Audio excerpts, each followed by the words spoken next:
Deep Sea Embers Chapter 411-415. A heavy silence engulfed the room for a span of almost 10 seconds, seemingly suspending time itself. The quiet was abruptly shattered by the muffled and raspy voice of Bishop Ivan, obscured by the swaths of bandages that concealed his features. The single word he uttered was a low questioning, The terse reply left the air hanging with a sense of suspense.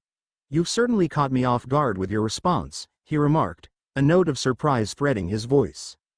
"Your revelations are immensely disconcerting," responded Bishop Ivan, seeming to gather himself after the initial shock.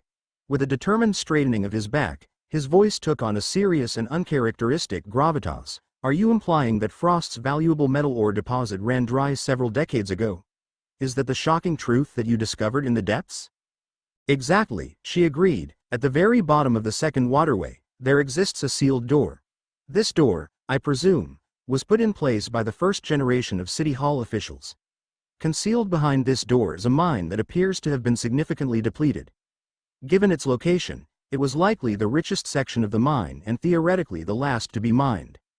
Agatha laid bare all the secrets that she had stumbled upon in the subterranean depths. As she recounted her findings, Bishop Ivan's countenance darkened with each unfolding revelation. After a substantial period of divulging her underground discoveries, Agatha wrapped up her exposé with a tone of uncertainty. "Keep in mind, this is only one mining tunnel. The mine comprises countless such tunnels, and even if this particular one was located in the richest area and at its deepest level, it doesn't necessarily signify that the whole mine is now spent. Therefore, a significant part of my conclusion is conjectural. I recognize that this assumption seems somewhat improbable." "Improbable indeed," Bishop Ivan echoed with a thoughtful slowness, "because, if your accusations are indeed true, and the metal ore vein has been barren for all these years, then what, pray tell, have we been unearthing for the last 5 decades? What is the metal catalyst that Frost has been consistently supplying to the other cities over these years?" Faced with the questions raised by Bishop Ivan, Agatha fell silent. She knew that she was unable to provide a satisfactory answer or deflect his pointed inquiries. Frost has always been renowned as the prime producer of superior quality metal ore and processed catalyst rods. For the past 50 years, Frost's production of metal ore has nearly matched the cumulative output of all the other city-states situated around the Cold Sea. The mine's supply of metal never faltered, the excavation machinery tirelessly dug up riches round the clock, and the smelting factory's catalysts were distributed globally. Ships powered by these catalysts were a common sight in the vast expanse of the boundless sea. Throughout this half-century, there wasn't a single incident of non-fulfillment or error reported in the delivery of metal ore orders.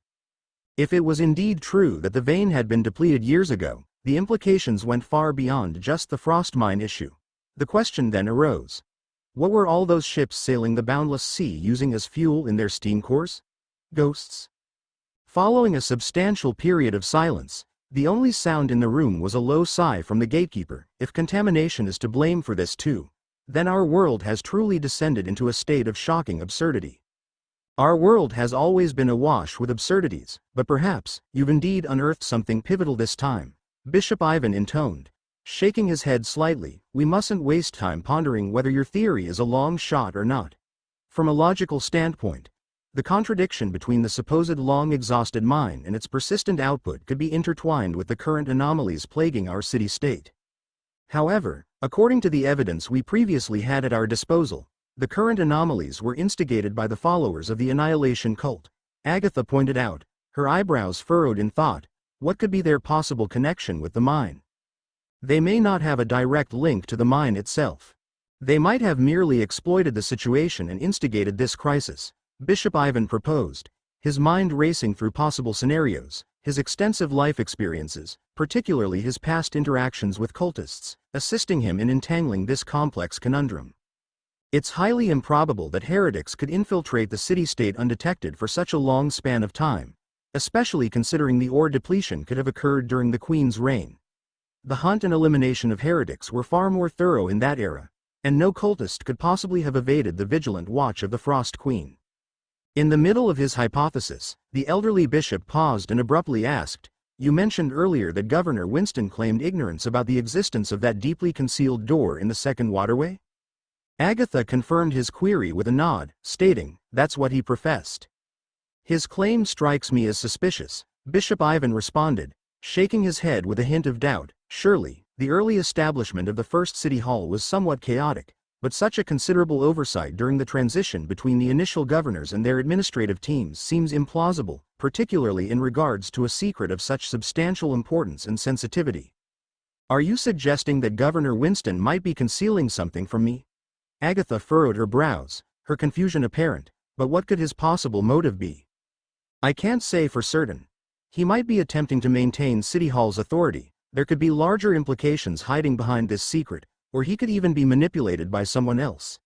It's all quite uncertain, Bishop Ivan declared, his gaze suddenly falling intently on Agatha. What I find even more perplexing is your lack of suspicion. It's rather uncharacteristic of you to dismiss such potential anomalies. This observation took Agatha by surprise. Caught in her brief moment of disorientation, she recalled the scene she had observed upon her return from the second waterway. The mirrored image in the pool, the other self, moving in the opposite direction in the reflection. Agatha, are you all right? Bishop Ivan's voice punctured her reverie. Agatha blinked, slightly startled, and gently shook her head. Are you sure you're okay? Bishop Ivan pressed, concern apparent in his voice. You've seemed distant and preoccupied on multiple occasions over the past few days, and... I'm fine, I've always been fine, Agatha interrupted the elderly bishop's concern. For some reason, after that brief moment of confusion, her voice had grown lighter. She drew in a deep breath, invigorated, and got up from her seat. I've just had some critical realizations. I must leave immediately. Bishop Ivan also rose, asking, are you planning to go to the mine? The Navy is engaged with the enemy. The sheriffs and guardians are handling the situation. They bought me some time, and I still have a shot at uncovering the core of all this chaos. It's time to move. Agatha paused momentarily, then stressed as if to underscore her point. Time is the ultimate essence. I can't afford to dawdle here for too long. Very well, go then, Bishop Ivan acknowledged with a gentle nod. I hope you successfully decipher the truth and return unharmed. I will unearth the truth. Within the dense fog, intermittent gunshots occasionally echoed, punctuated by the automated broadcast warnings from the sheriff's or guardian's team and the sporadic alarm bells ringing from certain facilities. Frankly, I'd rather face hundreds of heavily armed cultists or even breach through a city engulfed in flames several more times. Vanna casually dissipated her ice-forged sword, her scowl focused on the disturbed ground beneath her feet. Within her limited field of vision, the earth was marred with worrisome intersecting cracks, from which copious amounts of grimy black sludge sluggishly seeped and writhed as they quickly hardened. Some of the sludge even vaguely maintained humanoid shapes, but they exhibited grotesque deformities in their primary limbs. Disgusting, Vanna grumbled. Really now, would you rather have another clash in a burning city? Morris's voice emanated from nearby. The elderly scholar, leaning on his cane, studied the ravaged battlefield in front of him and casually engaged Vanna in conversation. All right, I wouldn't, Vanna conceded with a shrug. Neither a phantom city shrouded in thick fog nor a city ablaze beneath the black sun is desirable.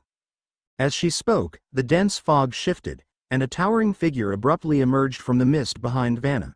The figure's head was grotesquely magnified and malformed, its colossal singular eye trembling uncontrollably in the fog. The next moment, the monster lunged at Vanna.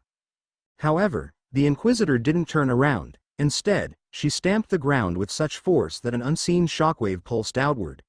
The distorted creature managed only a single step forward before its lower half was obliterated. It fell to the ground, swiftly metamorphosing into mud. Under her deliberate control, the shockwave didn't affect Morris, who was close by. The elderly scholar merely adjusted his monocle, calmly surveying the fog-enshrouded streets surrounding them. The next moment, his gaze abruptly honed in on a particular spot, his eyes illuminated with a glimmer of silver. The McAfee conjecture and proof. What followed was a series of deep, resonating sounds reminiscent of watermelons being crushed. Several silhouettes could be vaguely discerned materializing from the fog, their heads detonating in a spectacular display reminiscent of fireworks.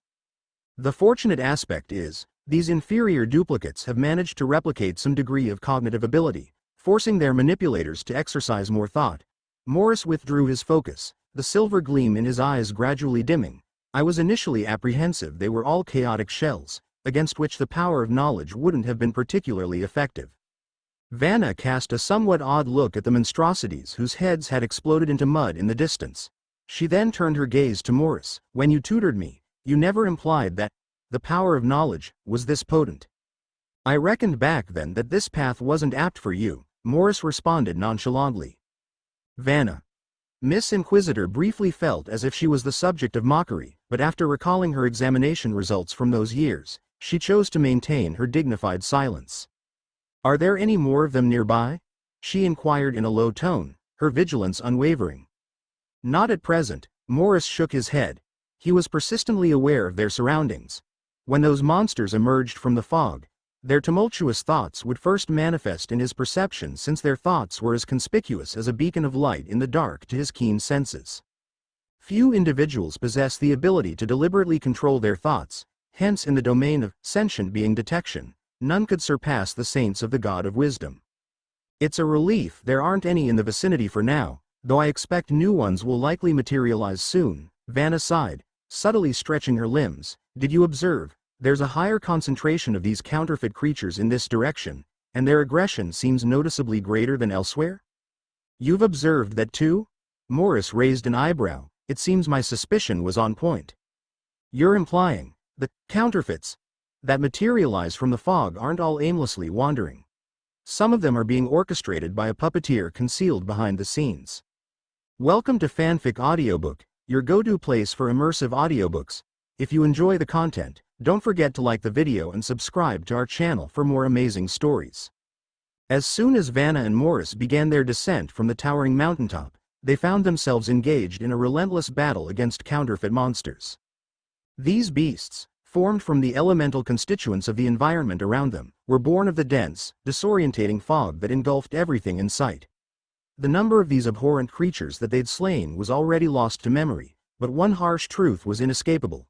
No matter how many they killed, more would spring forth from the haze to take their place. The act of destroying them seemed to have little lasting effect. It was futile. Morris stared intensely into the thick blanket of white, his eyes occasionally sparkling with a pale silver hue as if reflecting the very fog they sought to penetrate. He was trying to discern any signs of thought or intention from within the mist, hoping to locate the puppet masters responsible for these monstrosities. In an unexpected moment, he sharply shifted his focus in a particular direction, declaring, "Our path lies this way." Reacting swiftly to his guidance, Vanna extended her hand and manipulated the ever-present fog to shape a new, massive sword. She then stepped forward, leading the way for Morris. They navigated their way through the enveloping whiteness, traversing now deserted streets, only able to make out the vague outlines of nearby buildings by the dim, ghostly luminescence of the street lamps. Sounds echoed intermittently in the foggy distance. Sometimes the clash of city guards fending off the monstrous onslaught, at times eerie howls and roars, and occasionally desperate cries for help, so close it seemed they originated right next to them. But where these cries originated, there was only a surge of inky, swirling mud. As the fog shifted and moved, the forms of the buildings within seemed to animate and change, appearing to Morris as if the city itself was coming to life. Towering edifices within the fog transformed into gargantuan, fleshy titans, rooftops grew into enormous tentacles and eye stalks, and even the streetlights began to sway, their dark poles bending like supple flora. The lamp lights morphed into clusters of foggy, yellow eyes. Suddenly, a gentle, calming prayer echoed from ahead, cutting through Morris's thoughts and bringing his distorted vision back into focus.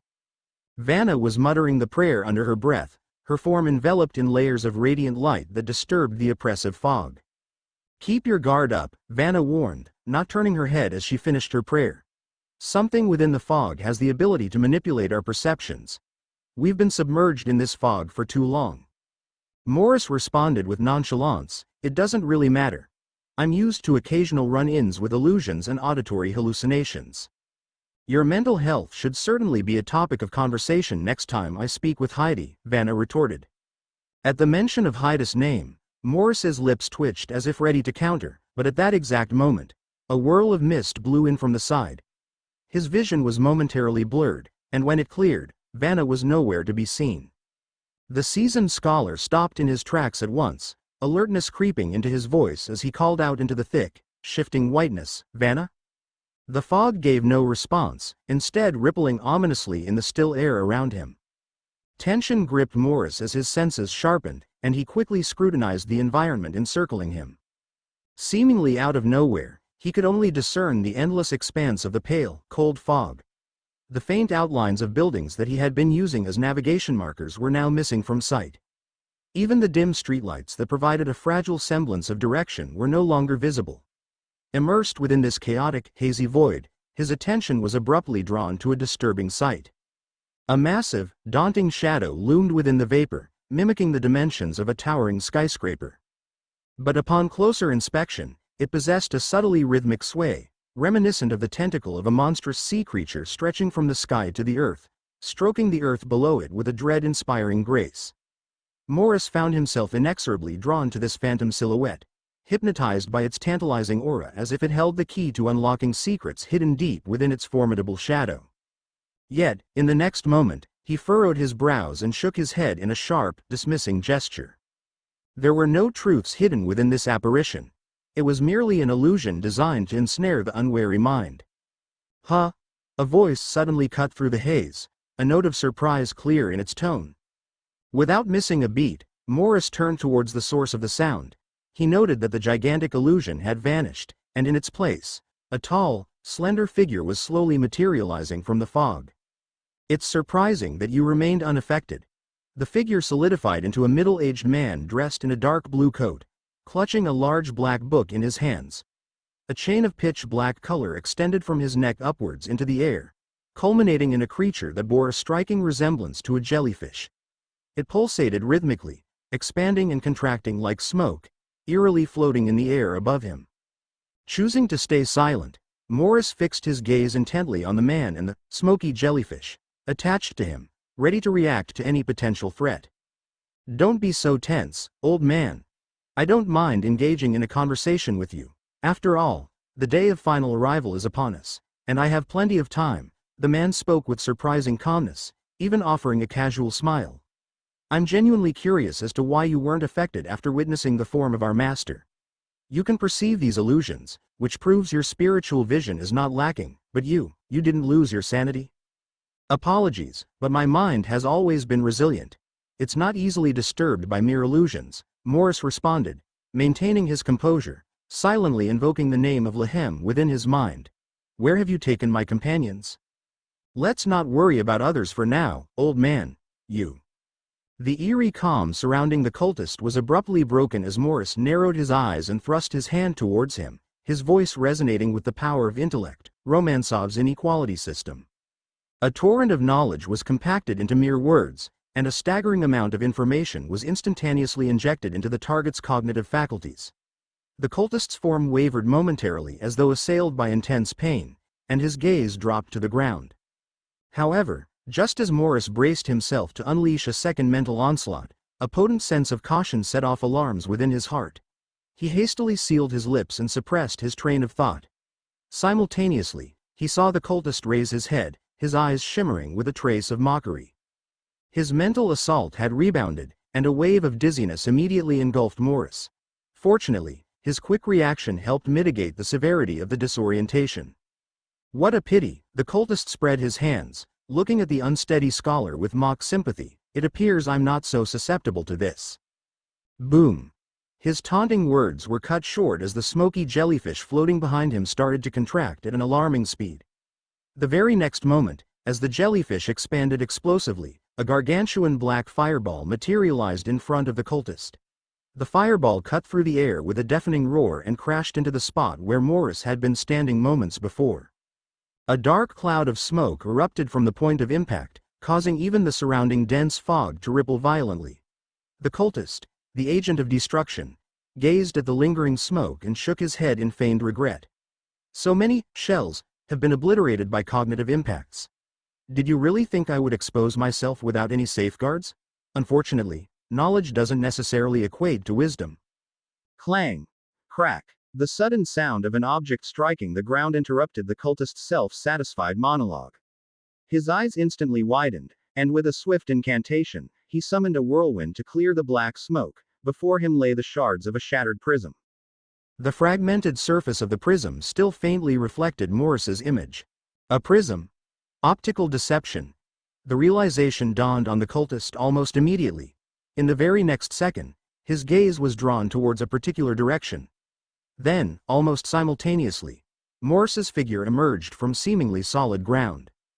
The figure raised his right hand, enunciating each word clearly and emphatically, McAfee conjecture and proof.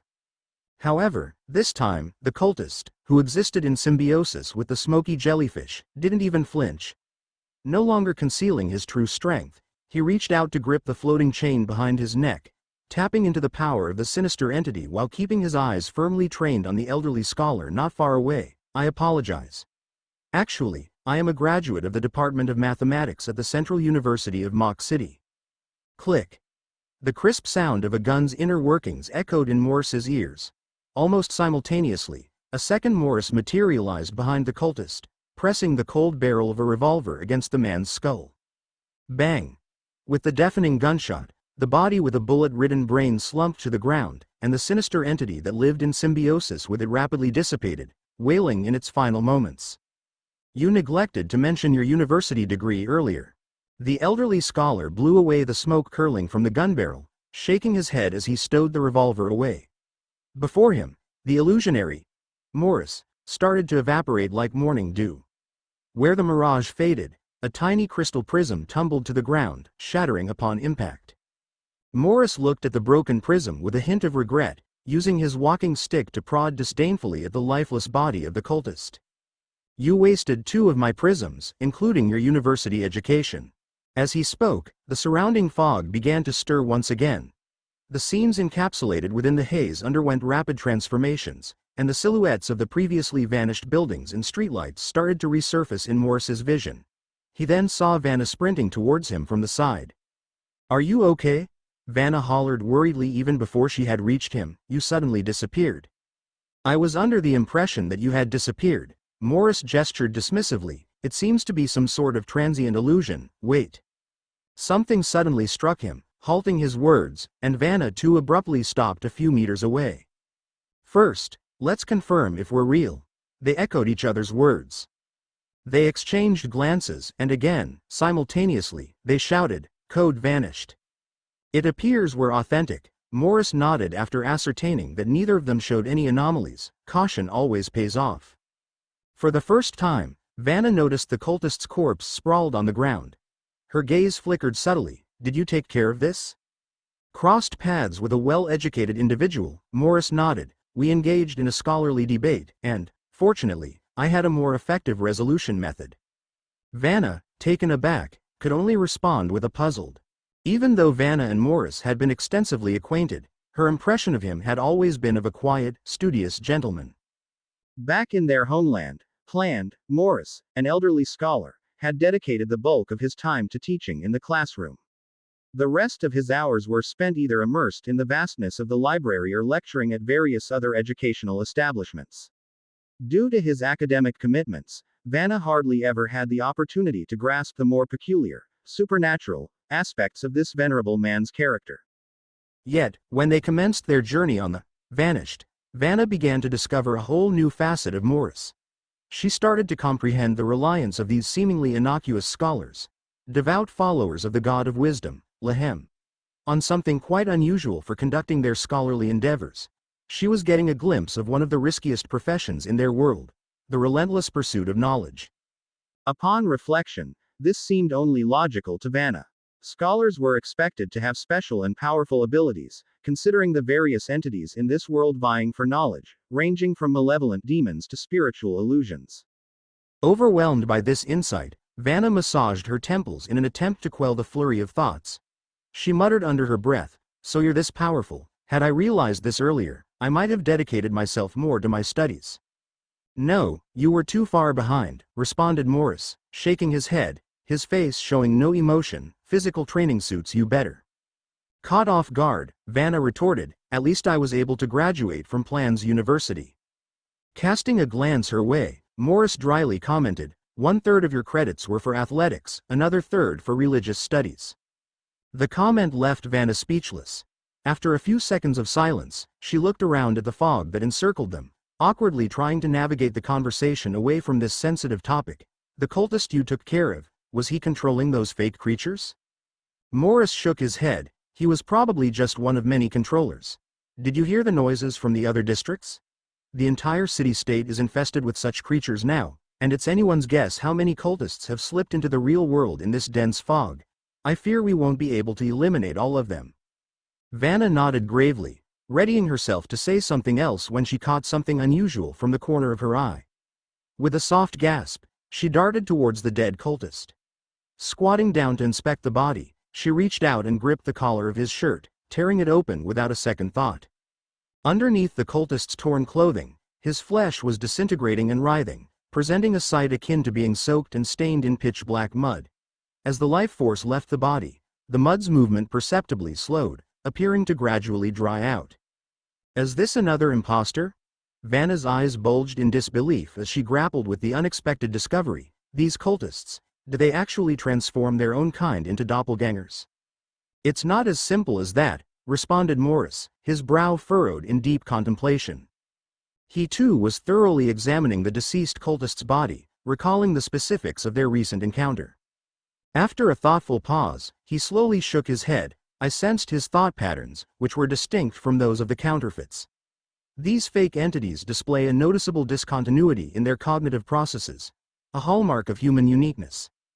Even though they can impersonate ordinary people, they are incapable of maintaining a stable consciousness due to the inherent instability of the primal element. This cultist did not have that issue. As he elucidated, he gestured towards the decaying flesh underneath the cultist's chest, which was smeared in black mud. More importantly, this area here. Notice he is not entirely composed of primal elements. The primal essence and normal flesh exist in conjunction. It's more comparable to a form of mutual coexistence, or self-contamination. Vanna stared at the indicated spot for an extended time, her eyebrows nodding in disgust. These blasphemers willingly pollute themselves with the element? Even replacing portions of their own flesh with it. The very thought is revolting. Even for the Annihilators, this seems to be an extraordinarily perverse level. Morris maintained a calm tone. I don't see it as particularly different from those who willingly transform themselves into evil demons. These fanatics loathe the natural, mortal flesh. They have always been inclined to alter themselves in the most irrational ways possible. With that, he redirected his focus towards the large black book tightly clutched in the cultist's hand. After a brief moment of hesitation, the elderly scholar made a decisive move, forcefully prying the book from the deathly grip of the cultist. Be careful, Vanna immediately warned as she watched him. This book might contain sacrilegious and corrupt material. With the sun's power diminished, careless contact. Scholars always plunge into the depths of unfamiliar and mysterious books. For us, every reading is a journey of challenge and discovery. Morris gently shook his head. Don't worry, the Lehem School provides specialized training and techniques for reading under these conditions. Your role is to stay alert, and if anything is attracted by this book, assist me in managing it. Vanna hesitated for a moment, then earnestly nodded in agreement. All right.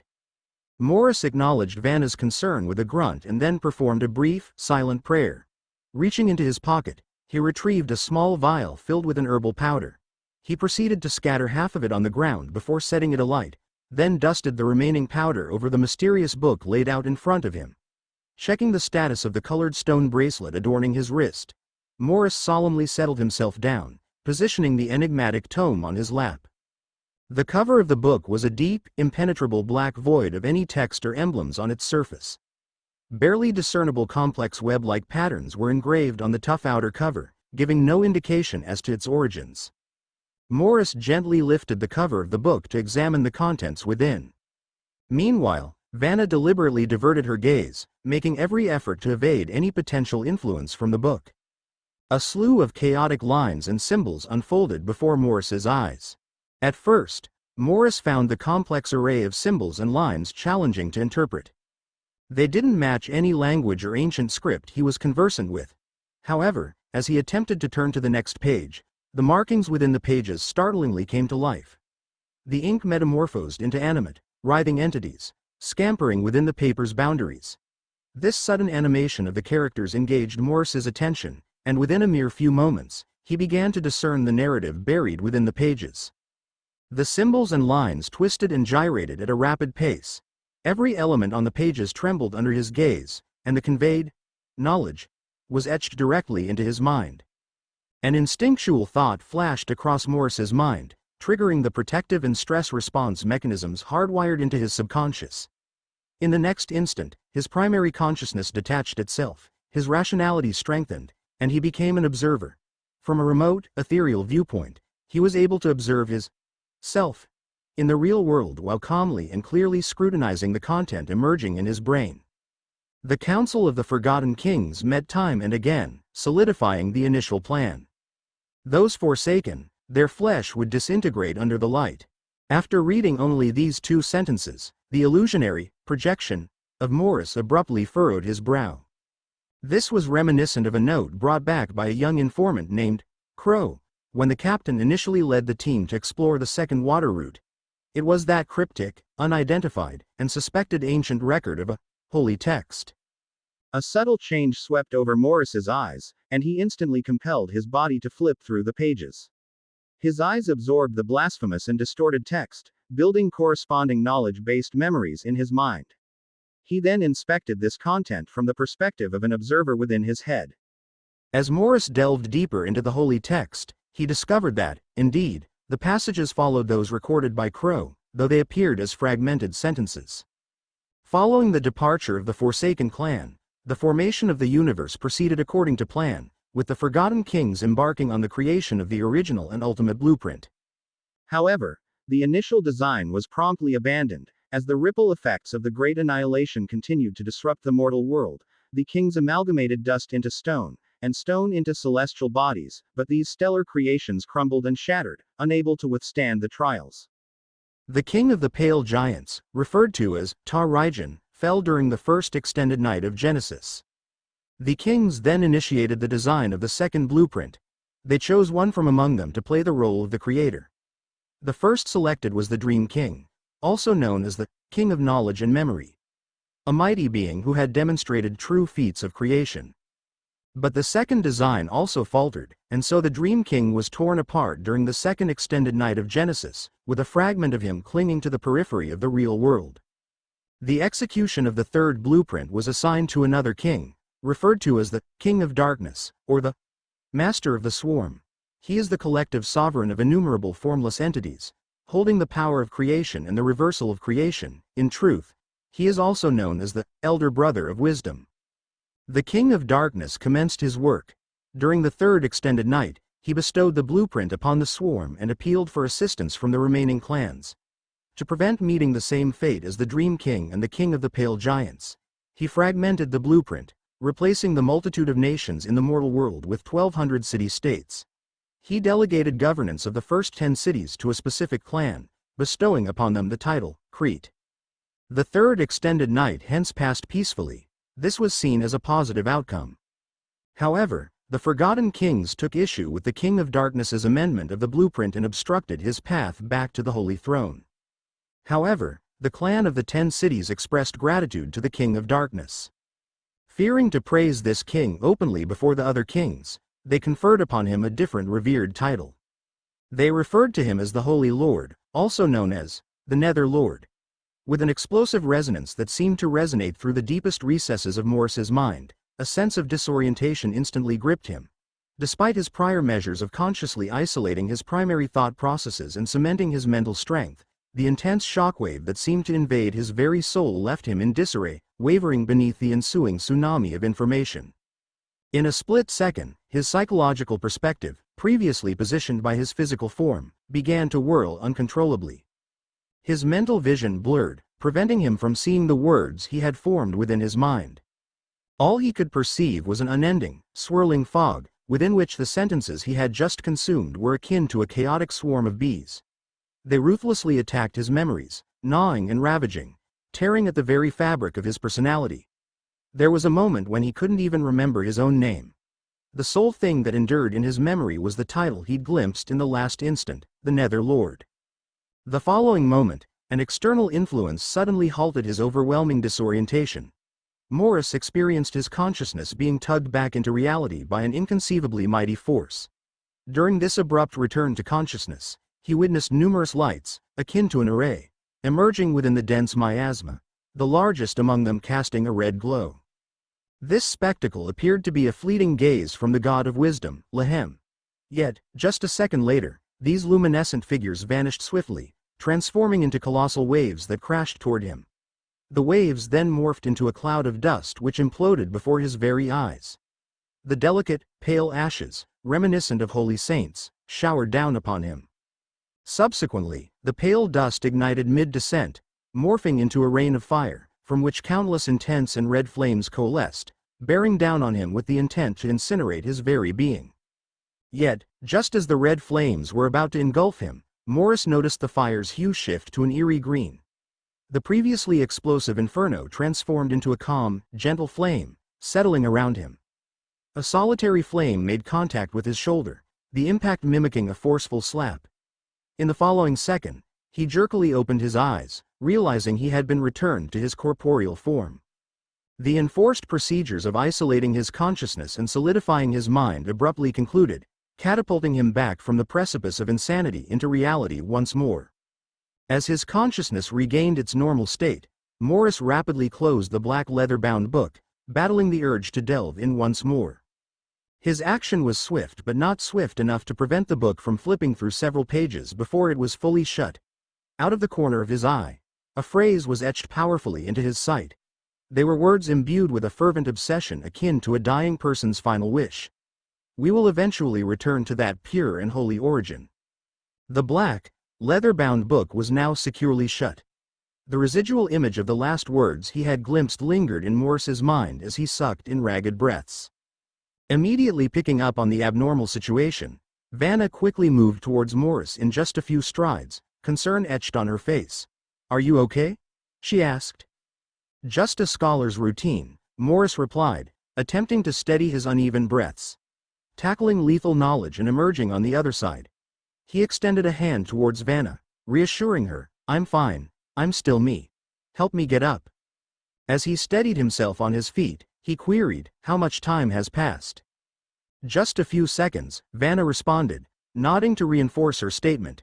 "You had just opened the book, taken a few glances, and then you abruptly closed it. Simultaneously, your spiritual turbulence was intense and unrelenting. Unidentified shadows began to take form amidst the surrounding fog." "Only a few seconds," Morris murmured, corners of his lips twitching upward as he recalled the bizarre visions that had flooded his consciousness before he was pulled back from the brink of loss of control. The very next moment, a deep and grave voice reverberated within his mind. "Morris, what happened on your end?" Caught off guard, Morris quickly composed his features and responded mentally. "I was engrossed in a blasphemous book we had confiscated from an annihilator cultist and inadvertently got contaminated. Captain, was it you who yanked me back to reality at the last minute?" "Yes," came Duncan's response. "I felt a sudden surge in mental distress from you, so I inspected the situation via the mark I had left on you. Did you say something about a blasphemous book? Could you elaborate on what happened? Are you still with Vanna? Where is your current location?" "Vanna is with me," Morris quickly replied. "We are still conducting operations in the upper city. We discovered that the annihilators are utilizing the fog as a cover to infiltrate the real world and are manipulating counterfeits to attack the city-state. We've just managed to neutralize one of these puppeteers." He took a moment to gather his thoughts before continuing. "The circumstances are unusual. The corpse of the cultist exhibited signs of fusion with primal matter post-mortem, resembling an extreme modification outcome. He was in possession of a black, unmarked book. The contents of this book." Morris abruptly halted mid-sentence, his voice taking on a tone of heightened caution as he carefully manipulated his train of thought. "The contents of the book are deeply troubling. They are original accounts from those holy texts reproduced by Crow. I only managed to get through a small portion before the contamination occurred. I apologize, but I can only report so much at the moment. The specifics elude me." Duncan's voice fell silent for a brief 2 seconds before responding, "That's all right, prioritize your safety. Do not attempt to recall the events further. Bring the book along and report to me directly at a later time." Morris exhaled a sigh of relief, responding, "Understood, Captain." At this stage, Vanna unexpectedly chimed in, her mental voice directed towards the captain. "Captain, what's the situation on your end? We are at the second waterway, Alice and I. It's remarkably quiet here, Duncan replied. Located deep beneath the central city area, Duncan stood at a junction in the second waterway, gazing upward into the seemingly desolate corridor above him. A thin veil of mist hovered within the tunnel, clinging to the shadowy ceiling above. The fog had materialized out of nowhere, gradually thickening over time. However, when compared to the city-state's surface, which was entirely blanketed by a dense fog, the situation here seemed relatively mild. Waiting for the fire seed to get in place, Duncan relayed his thoughts to Vanna through their shared, marked, connection. Fire seed? The confusion in Vanna's voice was evident. The Annihilator's nest is not in our reality. Mirror Frost is their primary stronghold, Duncan explained in a steady tone. Be it the Mist Fleet or the Frost Navy, including the city-state's soldiers and the Church's protectors, their invasions in our reality only serve to delay the emergence from the mirror. The real solution involves acting from within Mirror Frost itself. Agatha has already embarked on her journey with the Fire Seed. Her mission is to locate the Heretic's nest, whereupon I will assist her in igniting it. Vanna's reply came after a brief pause, her voice filled with uncertainty. Then, what can we do to assist? Persist with your hunt within the fog, eliminate all the counterfeits you encounter, track down the puppeteers controlling them, and kill as many as you can, Duncan instructed. Slowing the invasion has merit. You're buying precious time for Agatha whilst simultaneously reducing the pressure she has to confront. Vanna promptly responded, yes, I understand. After a few more seconds of silence, she spoke again. Also, it seems there may still be a counterfeit gatekeeper Agatha operating within the city-state, and the Church does not seem to be taking any action, do you think? Her voice trailed off, filled with hesitation. However, Duncan was already aware of the situation involving the counterfeit, even more so than Vanna. After all, he had established contact with the real Agatha. Do not worry about that, Agatha, he advised after a moment of contemplation, and don't pursue her. But should you encounter her, depending on the situation, feel free to offer assistance. There was a notable pause from Vanna's end, and when she finally responded, her voice echoed surprise. Offer assistance? To that counterfeit? Don't forget, not all counterfeits are under the control of the Annihilators. The more advanced among them possess their own free will, Duncan explained, his tone steady. The gatekeeper isn't the type to easily become a puppet of the heretics, but the specifics will require you to make a judgment in real time. Understood, Captain.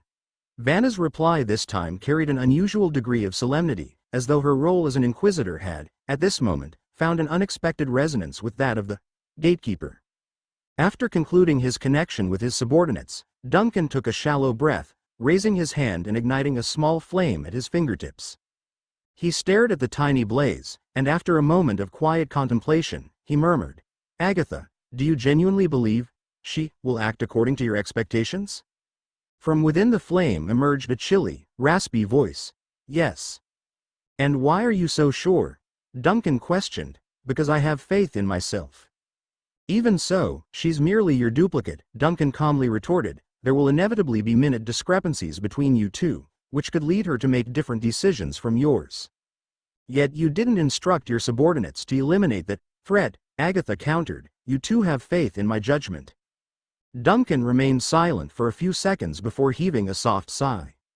A man named Scott Brown once demonstrated his humanity to me, a humanity that applies even to the counterfeit. Thus, this time, I'm willing to believe once more. And if, let's hypothetically say my judgment is flawed, your trust would have been misplaced. That's fine. It's all trivial. Trivial, huh? Agatha stood within the cold, damp confines of the sewer corridor, her gaze lowered to the small flame still quietly flickering in her palm. The faint warmth radiating from the flame seemed to be the only semblance of heat she could feel in this world. Beyond the flickering firelight, the rest of the world felt as frigid as a grave. The voice of the captain resonated once more. Agatha, what's your status? I'm still progressing, nearly there. I can feel it, it's within reach, Agatha responded. I meant your personal condition. Your voice, it doesn't sound like before. Agatha paused in her steps. Her gaze drifted downwards to her scarred body, to the wounds that had ceased bleeding. I'm all right, she assured softly, her voice carrying a chill akin to a tomb's. It's all trivial. Agatha carefully held the delicate green flame, providing a barely noticeable warmth in her hands. Resolute, she resumed her relentless journey, going ever deeper into the damp, echoing labyrinth known as the Second Waterway. Time became meaningless in her monotonous trudge through the murky tunnels. Her grasp on her surroundings had gradually become more nebulous as the dark, moldy walls of the sewer started to blend together. The length of her journey through the wet and cold environment was indistinguishable from days, weeks, or even months. The number of monstrous creatures she had faced and defeated blurred into one, as did the multiple wounds she had sustained in those fights. At times, her own identity, the very purpose of her being in this grimy underground labyrinth, would slip away from her. However, sanity would return every time the green flame sparked to life in her palm. Her mind would clear, and her ultimate mission would be etched firmly back into her memory. Transport the flame, this beacon of hope, into the heart of the heretic's lair. A chilling gust swept through the tunnel from the foreboding corridor up ahead. This wind was filled with a symphony of eerie whispers and primal roars, causing Agatha to waver slightly. Feeling the hostile aura carried by the wind, she instinctively hid the flame inside her worn-out black robe. She had to keep it hidden to avoid arousing the attention of the heretics lurking in the shadows.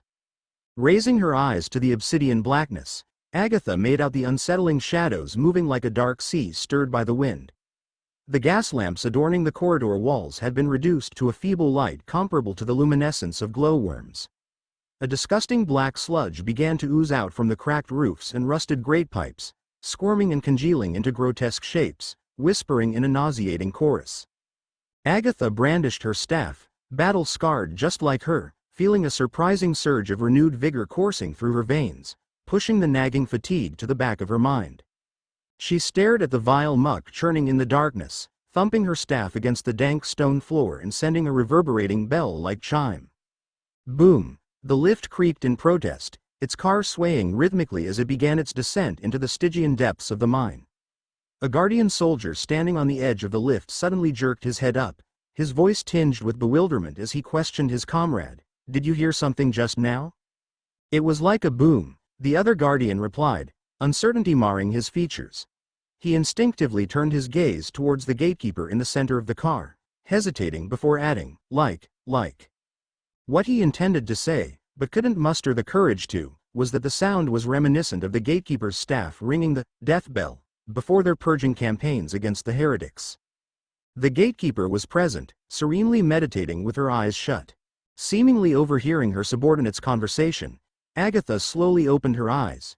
She took in her surroundings and wordlessly strolled to the edge of the car, encased by a protective railing, peering into the abyss below. Gatekeeper, the previously speaking guardian soldier approached hesitantly, a slight furrow in his brow. "We heard a peculiar sound echoing from the depths of the mine. Could there possibly be others operating down there alongside us?" "Only we are here," replied Agatha without diverting her gaze from the inky abyss below. "Pay no heed to the noises from before."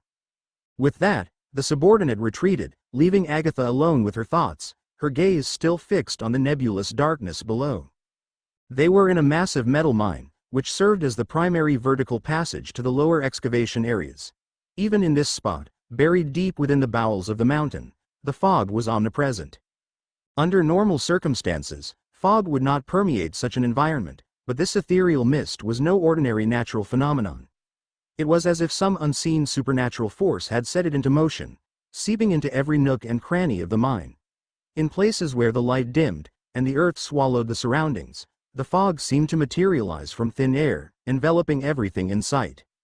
The lift, harnessed within the mine, continued its descent through the eerie, fog-infused void, creaking and groaning with each passing moment. Occasionally, dim orbs of light drifted upwards, appearing as ghostly apparitions in the fog. They were the gas lamps and electric lights installed along the shaft. Their faint glow was so feeble that it seemed like a cluster of fireflies winking in and out of existence in the fog. Still, the essential systems of the mine remained operational. The ventilation mechanisms, power supply lines, lighting fixtures, and elevator machinery continued to function as usual, their hum a testament to their persistence. Operating machinery under these circumstances called for heightened vigilance. Agatha had dispatched a priest to examine the condition of the lift before deciding to use it. A safer but far more strenuous option would have been to descend using the emergency staircase and ramps, but that route would have taken a toll on their time and energy. I just hope this contraption doesn't give out on our ascent, a young guardian murmured, a note of unease in his voice. The sight of the freight car and rails crashing down the hillside earlier was unsettling. Can't you offer some positive commentary at a time like this? A slightly older guardian shot back, his brow furrowed in irritation. We're all riding in the lift. If you're that jittery, jump off. You're guaranteed a malfunction-free experience in freefall. No, I was merely stating, this equipment seems sturdy and dependable. It's highly unlikely that it would malfunction. Overhearing the conversation between the two soldiers, a nun with a pixie cut joined in. I've heard tales about a female inquisitor from the distant city-state of Plant, who has been known to leap off cliffs to slay heirs on the rocky beaches below. If she were to jump from here, she'd likely land unscathed. The two guardians paused in silence for a moment before exclaiming in unison, "Is she even human?" It's just hearsay. The soldiers' conversation continued unabated. While it had little impact on their impending actions, their banter helped diffuse the tension simmering amidst the unending descent into the foreboding abyss. After all, even the staunch guardians were human and required periods of respite. However, Agatha stood with her back to them, not participating in the jovial exchange but also not silencing her subordinates. She merely listened in quietude, a soft smile playing at the corners of her mouth. Contrary to the common perception of the gatekeeper as stern and unyielding, Agatha was remarkably gentle and indulgent towards her subordinates. Suddenly, the whine of straining steel cables and the screech of the brake system disrupted the guardian's jovial chatter. The lift car began to decelerate, slowing its descent until it finally came to a halt in an expansive, chilling cavern. "We're at the transit point of the first level," Agatha announced, her gaze sweeping across the nearest support structures, the lighting setup, and the scattered mining equipment strewn across the open area nearby. It was evident that the mine workers had left in haste, leaving behind equipment they could not carry with them. Their abrupt departure was palpable in the disorder. "Where's the transit map?" "Right here," a priest promptly responded, handing the transit map obtained from the mining bureau over to the gatekeeper. "We're currently at well number 2. Accepting the blueprint, Agatha stepped off the elevator, her eyes flitting between the surrounding area and the map in her hands. She replayed the briefing she had received from the mine managers before their descent. The subterranean rail cars that ferry workers to the mining area are no longer functional. We'll have to journey on foot to reach the mining area. We need to follow the red line markers. About 150 meters from here, there's a slope leading to the mining site." Raising her eyes, she surveyed her surroundings once more. "First, let's conduct a thorough area inspection, establish a safety point, and then proceed deeper." Her subordinates sprang into action at her command. The guardians set about examining the safety of all transit points while the priests and nuns began conducting rudimentary purification rituals around the elevator, setting up altars and religious relics. Meanwhile, Agatha roamed around the cavern seemingly without purpose. Her stroll brought her to an overturned transportation box left behind in a rush. The box was constructed from iron with a tin lining on the inside. The lid was not properly secured, revealing its contents at a mere nudge: small chunks of precious ore. The ore emitted a dull metallic luster, its dark exterior crisscrossed by pale golden veins, which starkly resembled a network of blood vessels. These likely were samples intended to be carried to the surface by the shift workers, speculated a middle-aged guardian, employing his years of experience. As part of their current mission involved investigating the mine, Agatha had brought along a cadre of guardians who had spent long durations stationed in the metal mining area. Although they weren't professional miners, they were fairly familiar with the environment and working conditions here. "Gold ores." Agatha wore a thoughtful expression, using her staff to nudge a few ore pieces scattered on the ground. She then bent down, scooping up a piece, and scrutinized it closely. After a moment, she extended the ore to the middle-aged guardian. "Take a look at this. This is a high-grade ore. It seems like it just needs to be crushed and sifted before it can be smelted. As for the output, I couldn't say. We'd need an expert for that." Agatha's brow furrowed.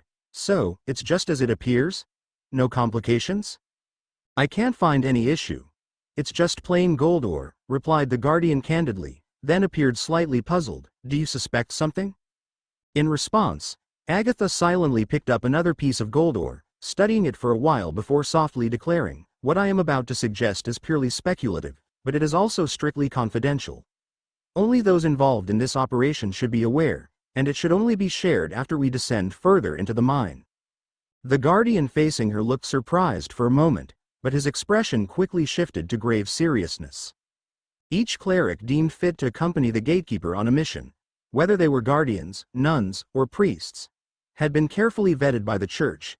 They all had taken a solemn oath and signed a binding contract under the watchful eye of Bartok. Everyone involved knew the unique nature of their mission and was aware of the complexity and peculiarity of the incidents requiring the gatekeeper's personal intervention.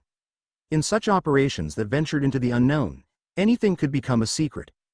The mundane could transform into the forbidden, isolated from the world at a moment's notice. Even the participants in the operation could become a part of the secret at any time. After all, some truths, merely by being known, could create corrosive fractures in the fabric of reality. Even if they only left an impression in the minds of those involved, they could pave the way for uncontrollable future crises. "Everyone, assemble here. I have important information to share."